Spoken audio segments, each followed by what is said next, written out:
காடோடும் மண்ணோடும் இல்லாத வண்ணங்கள் பெண்ணோடும் கண்ணோடும் நான் காண்கிறேன்.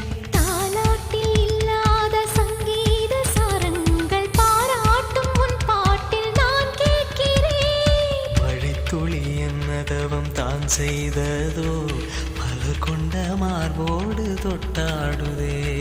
மழை துளி தொட்ட இடம் நீ தீண்டவோ நினைக்கையில்